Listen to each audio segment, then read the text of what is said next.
Ma'am ఇప్పుడు present పిల్లల్ని తీసుకుంటే మన ఓల్డ్ టైంలో అనుకుంటే ఇంత ఏజ్ వచ్చాక మెచ్యూర్ అయ్యేవాళ్ళు. ఇప్పుడు చాలా చిన్న చిన్న ఏజెస్‌లోనే మెచ్యూర్ అయిపోతూ ఉన్నారు. సో, దానికి మెయిన్ రీజన్స్ ఏమై ఉండొచ్చు మ్యామ్? సో, ప్రామినెంట్ రీజన్ వచ్చేసి adulterated food. Okay. So, colour కోసమనో, టేస్ట్ కోసమనో ఈ అడల్టరేషన్ ఆఫ్ ద ఫుడ్ అంటే ఎక్కువ యానిమల్ ప్రోడక్ట్స్ యూజ్ చేయడము. ఈవెన్ వెజిటేరియన్ డైట్‌లో కూడా చీజ్, బటర్ ఇవన్నీ ఒక అడల్టరేటెడ్ ఫార్మింగ్ జరుగుతుందనుకోండి. లైక్ ఇప్పుడు బఫెలోస్‌లోంచే కదా మనకు మిల్క్ వచ్చేది. Yes ma'am. సో, అక్కడే అడల్టరేషన్ జరుగుతుంది. బఫెలోస్‌కే ఇంజెక్షన్స్ ఏసేస్తున్నారు. సో దట్ ఎక్కువ మిల్క్ రావాలి ఆర్ చిక్కగా రావాలి పాలు. ఆ ఫుడ్‌తో ఆ మీట్ గానీ, ఆ మిల్క్ గానీ మన పిల్లలు తీసుకున్నప్పుడు already body is producing hormones, correct? Yes ma'am. ఈ అడల్టరేటెడ్ ఫుడ్‌తో కూడా మళ్ళీ we are ingesting the hormones. Okay. And then lack of exercise. Exercise లేనప్పుడు కొంచెం పిల్లలు హెల్దీగా చక్కగా ప్లంపీగా ఉన్నప్పుడు బాడీ ఫ్యాట్ కూడా it will release the extra hormones. So వీటి వల్ల డయట్ అండ్ ఫిజికల్ ఎక్సర్సైజ్ దీనివల్ల మనకు పిల్లలు ఇప్పుడు ప్యూబర్టీ అనేది తొందరగా వచ్చేస్తుంది. యెస్ సో మిల్క్ ప్రోడక్ట్స్ అసలు అవసరం లేదండి పిల్లలకి. ఇఫ్ యూ సీ అంటే you can take it as a joke, but if you see any animal that is producing newborns, ఎన్ని రోజులు ఇస్తుందండి పాలు గేదె? ఒక 1 మంత్. మనమేమో మన పిల్లలకి పాలు తాగుపిస్తూనే ఉంటాం గ్లాసుల్లో. సో అది ఎక్కడి నుంచి వచ్చిందో మన కల్చర్లో తెలియదు. మేబీ పాతకాలంలో ఇంట్లోనే ఆవుల్ని గేదెల్ని పెంచుకున్నప్పుడు it was a free source of food maybe. ఇప్పుడు మన ఇంట్లో గేదె ఉందనుకోండి, పాలు ఉంటే మనకు ఫ్రీ ఫుడ్ కదా అది. బట్ ఇప్పుడు మనం పెంచుకోవట్లే కదా సొంత ఫార్మింగ్. సో అది అడల్టరేట్ అయిపోతుంది. So milk and milk related products ఇప్పుడు ఈ చీజ్, పిజ్జా, బర్గర్ ఇవన్నీ. And then even the meat, processed meat, stored meat, chicken కానీ మటన్ కానీ. సో ఎవ్రీడే నాన్ వెజ్ తినడము, ఎక్కువ మిల్క్ ప్రోడక్ట్స్ తీసుకోవడం వల్ల చాలా ఎర్లీ ప్యూబర్టీస్ వస్తున్నాయి. Yes ma'am.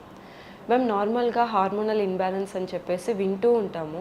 So hormonal imbalance అంటే మనకి ఏమైనా సిమ్టమ్స్ చూపిస్తుందా, లేకపోతే ఎటువంటి టైంలో మనం డాక్టర్ని కన్సల్ట్ అవ్వాలి? హార్మోనల్ ఇంబ్యాలెన్స్ రకరకాల ఏజ్ గ్రూప్స్లో అమ్మా. ఇప్పుడు చిన్నపిల్లలు teenage after they start having periods, ఆ తర్వాత 20sలో, 30sలో, 40sలో కూడా హార్మోనల్ ఇంబ్యాలెన్స్ ఉంటుంది. సో ఒక్కొక్క ఏజ్ గ్రూప్లో అది ఒక్కొక్క విధంగా ప్రజెంట్ అవుతుంది. చిన్నపిల్లల్ని చూస్తే వాళ్ళు వెయిట్ పుట్ ఆన్ అవ్వడము, పీరియడ్ సరిగా రాకపోవడం, టీనేజ్లో ఎక్స్ట్రా హెయిర్ రావడము ఫేస్ మీద, అండ్ దెన్ ఇర్రెగ్యులర్ పీరియడ్స్ ఇందాక చెప్పాను, ఓవర్ బ్లీడింగ్ అవ్వడము, 2 monthsకి ఒకసారి పీరియడ్స్ అవ్వడం, లేదా మంత్లీ 2 times అయిపోవడం. And then reproductive age group అంటాం. సో 25-30 years దాటిన తర్వాత కూడా పాలిసిస్టిక్ ఓవరీస్, కనుక్కున్న టైంకి పీరియడ్ రాకపోవడం అనేది one of the major symptom in any age group. Okay. అదే 40-45 years దాటిన తర్వాత పెరిమెనోపాజల్ డియూబీ అంటాం. అంటే అక్కడ హార్మోన్స్ తగ్గిపోయే దశ అది. అప్పుడు కూడా body will suffer with various mood swings కానీ, హెడ్ ఏక్స్, సరిగా నిద్ర పట్టకపోవడం, ఒక్కొక్కసారి పీరియడ్ నెలలో 2 సార్లు రావడం, ఒక్కోసారి 2-3 months దాకా రాకపోవడం, ఒక్కోసారి అంత కనిపించి ఆగిపోతుంది, ఒక్కోసారి ఓవర్ బ్లీడింగ్ అవుతుంది. సో ఇవన్నీ కూడా symptoms of hormonal imbalance different age గ్రూప్స్లో. Okay ma'am. నార్మల్గా పీరియడ్స్ అయిన అమ్మాయికి 5 days bleeding is fine, but కొంతమందికి 10 days, 15 days కూడా బ్లీడ్ అవుతూ ఉంటుంటుంది. ఇది కూడా ఒక రకమైన hormonal imbalance. Okay. So check చేసుకోవాలి మనం, లైఫ్ స్టైల్లో ప్రాబ్లం అయిందా, వెయిట్ గెయిన్ అయిందా, స్ట్రెస్ ఉందా, ఎక్కువ నైట్ షిఫ్ట్ చేస్తున్నారా. ఎక్కువ నైట్ షిఫ్ట్స్, స్ట్రెస్ ఉన్న వాళ్ళకి ఏంటంటే చాలామంది అడుగుతారు పేషెంట్స్, స్ట్రెస్ ఉంటే ప్రెగ్నెన్సీ రాదా అని, ప్రెగ్నెన్సీ ప్లాన్ చేసుకునే వాళ్ళు. సో స్ట్రెస్ ఉంటే మన కార్టిసాల్ హార్మోన్స్ అన్ని ఎక్కువ అయిపోయినాయి అనుకోండి, దెన్ పీరియడ్స్ ఇర్రెగ్యులర్ అయిపోయినాయి అనుకోండి, అప్పుడు ప్రెగ్నెన్సీ కూడా మళ్ళీ ప్రాబ్లం అవుతుంది. సో స్ట్రెస్ వల్ల ప్రెగ్నెన్సీ రాకపోవడం అంటే మధ్యలో చాలా ఉంది ఫిజియాలజీ, మన బాడీ చేంజ్, దానివల్ల ప్రెగ్నెన్సీ రాకపోవడం. సో వాళ్ళిద్దరు పార్ట్నర్స్ ఇంటిమేట్ అవుతున్నప్పుడు తను బ్లీడింగ్ అనేది చూస్తుందన్నమాట. సో అది సీరియస్ ఇష్యూ అంటే తనే కాదు, చాలామంది కూడా ఫేస్ చేస్తూ ఉండొచ్చు ఇష్యూ గురించి. సో ఇంటిమేసీ తర్వాత bleeding, yes ma'am. So it can be an important sign of cancer. So డెఫినెట్గా you should go to doctor and get yourself examine. ఇంకొక సినారియో, క్యాన్సర్ కాని సినారియో ఏంటంటే కొత్తగా మ్యారేజ్ అయినప్పుడు టిష్యూస్ చాలా టైట్గా ఉంటాయి. ఓకే. సో ఆ సెక్షువల్ ఇంటర్కోర్స్ జరిగినప్పుడు ఏదైనా చిన్న టేర్ అయింది అనుకోండి, అప్పుడు కూడా కొంచెం బ్లీడ్ అవుతుంది. ఓకే. బట్ ఇంటిమెసీ తర్వాత బ్లీడింగ్ అనేది not to be taken easily. Even young 27 years వాళ్ళకు కూడా క్యాన్సర్స్ చూస్తున్నాము. ఓకే. సో ఇప్పుడు నాకు క్యాన్సర్ రాదు, నాది వేరే ఏదేదో అయి ఉంటుంది, నేను చెప్పుకోలేను అనేది మర్చిపోండి. If you have bleeding after intimacy, please get your self examined by doctor.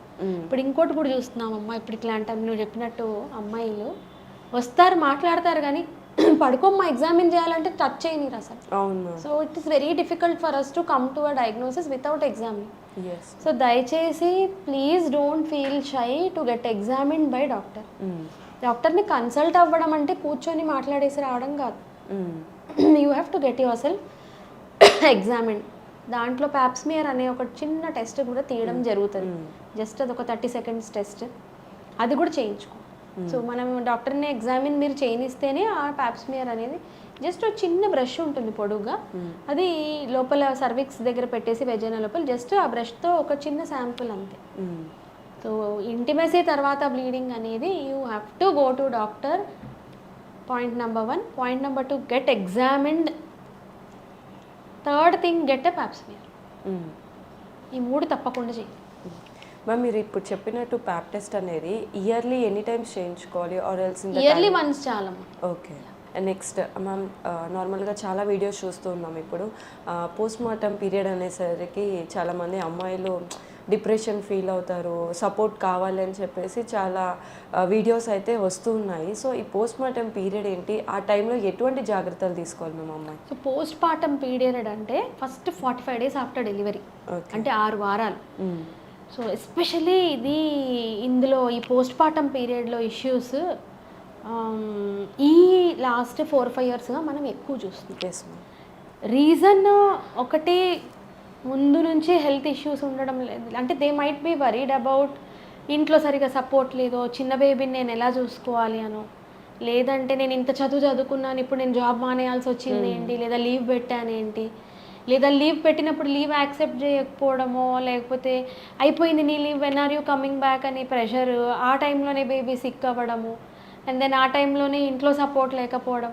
Now it becomes husband and వైఫ్లో ఒకరన్నా జాబ్ చేయాలి. సో ఆ ఇంట్లో ఉన్న ఒక సపోర్ట్ హస్బెండ్ కూడా జాబ్కి వెళ్ళిపోవడం. సో చాలా రీజన్స్ వల్ల, ఫిజికల్ బాడీ వల్ల కూడా కొంతమంది చాలా డిప్రెస్డ్గా ఫీల్ అవుతుంటారు. నేనేంటి ఇంత లావ్ అయిపోయాను, నేను ఇలా లేను, ముందు ఇలా అయిపోయాను ఏంటి, ఎంతసేపు నా పని పాలివ్వడమేనా, నా గురించి ఎవరు ఆలోచించారు. సో దీనికోసం ఇది కొంతమంది మిస్టేక్ ఏంటంటే ఫస్ట్ టైం డెలివరీ వాళ్ళని చాలా జాగ్రత్తగా చూసుకుంటారు. సెకండ్ టైం డెలివరీ అప్పుడు సెకండ్ది కదా అనే ఒక కొంచెం రిలాక్స్ అయిపోతారు ఎవరు ఫ్యామిలీ మెంబర్స్. కానీ సెకండ్ టైం మదర్స్లో ఇంకా ఎక్కువ పోస్ట్ పార్టం డిప్రెషన్. ఎందుకంటే ఆల్రెడీ ఒక చైల్డ్ ఉంటుంది, ఆ చైల్డ్ని చూసుకోవాలి, ఈ చైల్డ్ని చూసుకోవాలి, ఇల్లు చూసుకోవాలి, మరి మన జాబ్, స్టడీ, కెరియర్, మన ఎప్పుడు జాయిన్ అవ్వాలి అనేది ఇంకా కాంప్లికేటెడ్గా కనిపిస్తుంది. సో నేను చూసింది నా ప్రాక్టీస్లో సెకండ్ టైం మదర్స్లో ఎక్కువ చూసాను పోస్ట్ పార్టం డిప్రెషన్. మామూలుగా మన సొసైటీ ఎక్స్పెక్టేషన్ ఫస్ట్ టైం మదర్స్కి అని, but first time mothers are usually super happy and then they are excited, ఫోటోషూట్లని ఇదని హడావిడి చాలా బాగా ఎంజాయ్ చేస్తారు. ఫస్ట్ టైం కాబట్టి అమ్మ సపోర్ట్, అత్త సపోర్ట్ చాలా బాగుంటుంది. సెకండ్ టైము ఇంకా ఈ అమ్మాయికి అలవాటు అయిపోయింది కదా అన్నట్టుగా ఒక casualness in the family member. And then అమ్మాయి కావాలంటే అబ్బాయి పుట్టాడే అని ఏడ్చే వాళ్ళు ఉంటారు, అబ్బాయి కావాలంటే అమ్మాయి పుట్టేవాళ్ళు, ఇది కూడా ఒకటి ఎక్స్ట్రా థింగ్. సో ఇప్పుడు మీ క్వశ్చన్ ఏంటంటే హౌ టు హ్యాండిల్ దిస్ ఒకటి, how do you detect and how do you prevent. So preparing a mother during pregnancy అనేది చాలా ఇంపార్టెంట్. ప్రెగ్నెన్సీ అప్పుడే కొంతవరకు డాక్టర్ కూడా కౌన్సిల్ చేస్తారు, బట్ డాక్టర్ యూజువల్గా క్లినికల్ మెడికల్ ఆస్పెక్ట్ మనం కౌన్సిల్ చేస్తాం. సో కొంచెం ఒక 5 minutes ఎక్స్ట్రా కన్సల్టేషన్ టైం తీసుకొని కొంచెం సైకలాజికల్, ఎందుకంటే డాక్టర్ చెప్పినప్పుడు ఫ్యామిలీ మెంబర్స్ యాక్సెప్టెన్స్ కొంచెం ఎక్కువ ఉంటుంది. సో వెంట వచ్చిన అమ్మనో, అత్తనో, హస్బెండో వాళ్ళకు కూడా అర్థమవుతుంది, ఓ ఈ యాంగిల్ కూడా ఉందా, ఓకే ఈ అమ్మాయికి ఇదా కూడా ఉండిండొచ్చా అనేది అంతవరకు. Otherwise health is only the thing that they will take care. Food, నిద్ర ఇంట్లో పనులు అయిపోవాలి అవి కాకుండా. So preparing the mother along with the spouse అనేది చాలా ఇంపార్టెంట్. ఓకే. పార్ట్నర్ సపోర్ట్ చాలా important. Yes ma'am. And then wife accompanied by husband during the checkup. It will give lot of psychological support to the woman. నేను బిజీగా ఉన్నాను, నువ్వు మీ అమ్మతో వెళ్ళిపోలేదా, మా అమ్మతో వెళ్ళిపో చెకప్కి అనే బదులు హస్బెండ్ రావడం. అండ్ దెన్ డ్యూరింగ్ డెలివరీ కూడా హస్బెండ్ సపోర్ట్ లేదా అమ్మ సపోర్ట్, అత్త సపోర్ట్. డెలివరీ అయ్యేటప్పుడు కూడా మేము we will allow them to, even normal delivery అయినా సరే సి సెక్షన్ అయినా, we will allow them to be with the mother. Okay. So that they will know, okay ఇంత ప్రాసెస్ అండర్గో అయింది ఈమె, ఓ ఇలా చేశారు ఆపరేషన్, ఇన్ని కుట్లు పడ్డాయి, దే విల్ సీ కదా అక్కడ ఉండి. సో అదొకటి. అండ్ దెన్ ఆఫ్టర్ డెలివరీ నిద్ర సరిపోదమ్మా వాళ్ళకి, పాలిస్తూ ఉండాలి కదా గంటకి. So somebody who can take care of the mother. కొంచెం ఎక్స్ప్రెస్డ్ మిల్క్ పెట్టేస్తే, కొంచెం మిల్క్ తీసి పెట్టేస్తే అది వాళ్ళు స్పూన్తో పట్టిస్తుంటే కొంచెం మదర్కి ఒక 3-4 hours రెస్ట్ ఉంటుంది. And then day time rest చాలా ఇంపార్టెంట్ మదర్కి. ఈ బేబీస్ ఏం చేస్తారంటే, న్యూ బోర్న్ బేబీస్ రాత్రి అంతా ఏడుస్తారు, పగలంతా పడుకుంటారు.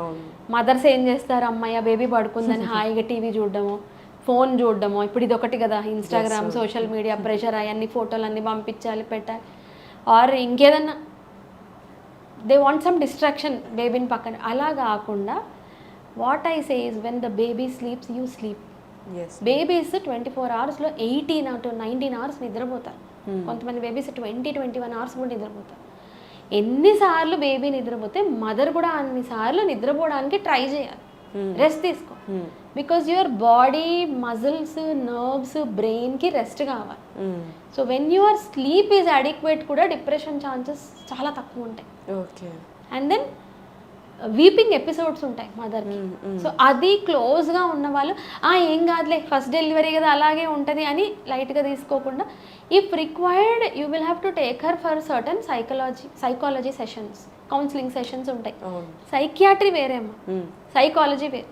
సో ఒక న్యూ బోర్న్ మదర్ సైకాలజీ, ఆమెకి ఏంటి పర్సనల్ డిఫికల్టీస్, ఫీడింగ్ అనేది ప్రాబ్లమా, నొప్పి ఉందా ఫీడింగ్ అప్పుడు, లేదా డెలివరీ అయిన కుట్లు ప్రాబ్లం ఉందా, బ్యాక్ పెయిన్ ఉందా, నిద్ర లేదా కొంతమంది మరీ విపరీతంగా రెస్ట్రిక్ట్ చేస్తారు డైట్, పథ్యం అని చెప్పేసి ఉట్టి అన్నం కారం పెట్టిన పేషెంట్స్ని కూడా చూసాను. సో ఫుడ్ నచ్చట్లేదా, కొంతమందికి ఫుడ్ సరిగా పెట్టక కాన్స్టిపేషన్ వచ్చి మోషన్లో బ్లడ్ వచ్చేస్తుంటుంది, టైట్ మోషన్ వచ్చేసి. కొంతమందికి నీళ్ళు ఇవ్వరు, నీళ్ళు తాగితే పొట్టొచ్చేస్తుందని. సో ఎన్నో కల్చర్స్లో ఉన్న పేషెంట్స్ని చూస్తుంటాం కదా. సో ఒక సైకలాజికల్ కౌన్సిలింగ్ అనేది కూడా చాలా ఇంపార్టెంట్. అసలు ఏం తింటున్నావు, ఎప్పుడు పడుకున్నావు. సో అంత సపోర్ట్ ఉన్నప్పుడు ఐ థింక్ ఈ పోస్ట్ పార్టమ్ పీరియడ్ అనేది మనం యాక్చువల్గా you can make it a period of celebration and happiness and togetherness. అందరు వస్తారు చూడడానికి. నెగిటివిటీ, గిల్ట్, ఈ బాధపడడం ఇలా కాకుండా you can actually enjoy this provided అంత మంచి పాజిటివ్ ఎన్విరాన్మెంట్ కనుక మనం ఇవ్వగలిగితే మదర్కి అసలు ఉండదు.